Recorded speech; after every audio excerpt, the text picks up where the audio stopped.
Hello, everyone. This is Charles again, and I've got a vlog for you. Don't mind these guys too much. They're just kind of here to be a symbolic point.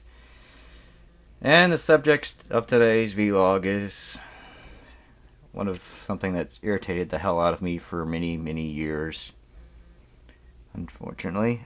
And that is the tendency among fans, particularly among the fans I have, to go with the I would almost say it's a purist approach, but it's kind of like, different does not equal better, I guess is the easy way to say it. Now, purist is just something that happens in every fandom.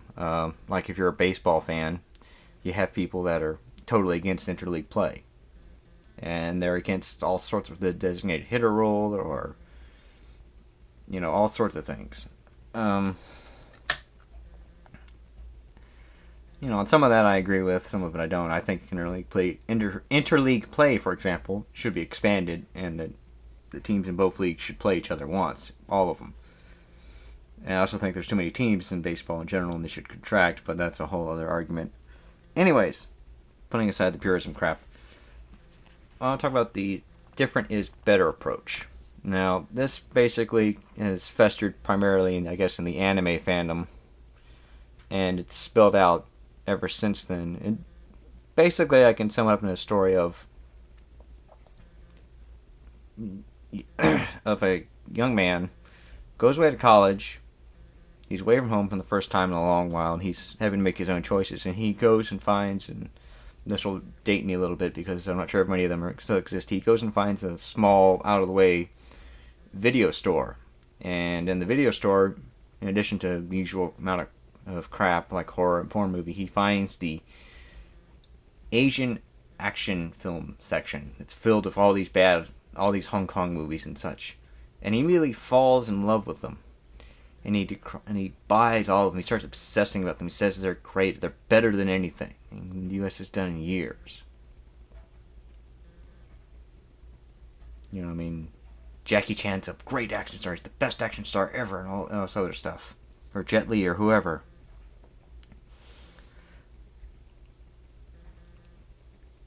Yeah. Now, at that point, this young man typically goes down one of two paths. One, he continues to obsess about this stuff, and he congregates and finds other people that agree with him. Or two, he kind of learns to grow up and, realizes that, maybe Hong Kong cinema isn't all it's cracked up to be. In any case, he has to make a choice at some point, and he invariably does. So that leads me to this next point.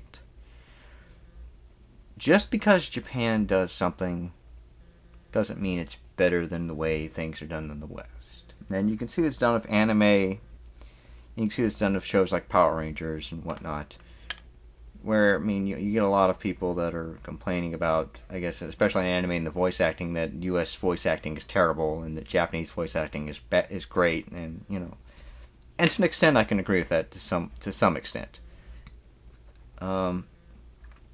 There's a lot more money and prestige in being a Japanese voice actor than there is in the U.S. One.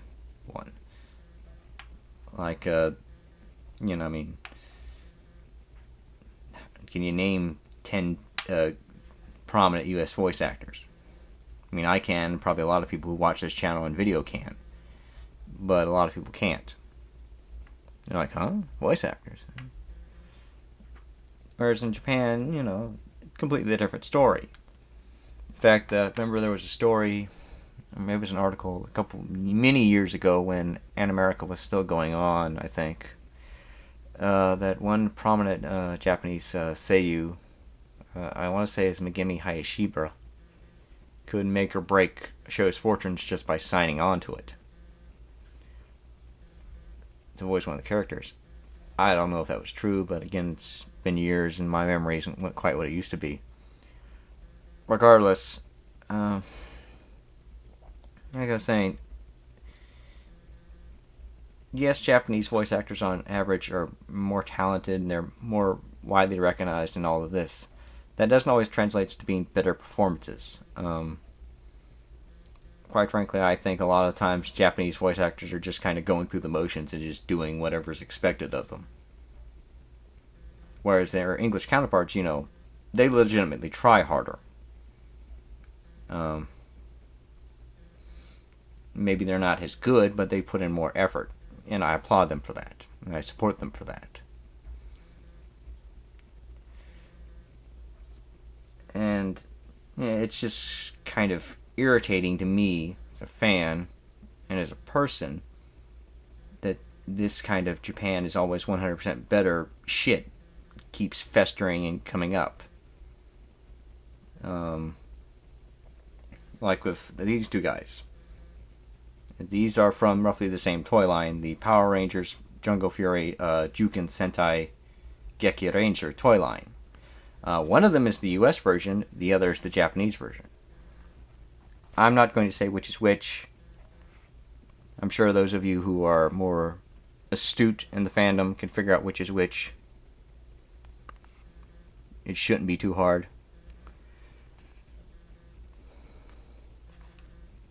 But this is kind of like the problems you get with this, is you get people, that decry any changes made from the Japanese original as being heresy.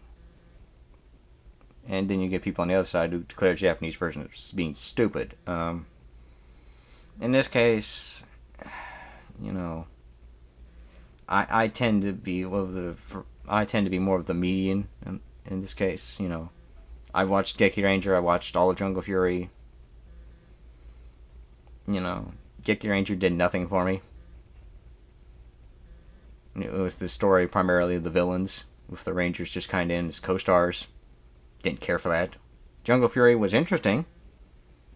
Wish they had had more time to explore some of the issues they raised, but, you can only do what you can do. Which leads me back to the point of Japan as being better. Japan isn't really better. Like the video I did before this with the G3 stuff. That's a marketing tie-in, guys. All you Japanophiles and Asianophiles and Sentophiles, you're not really helping your causes when the company and fandom you support, does this. And then cry Disney is just milking the franchise, milking Power Rangers or whatever.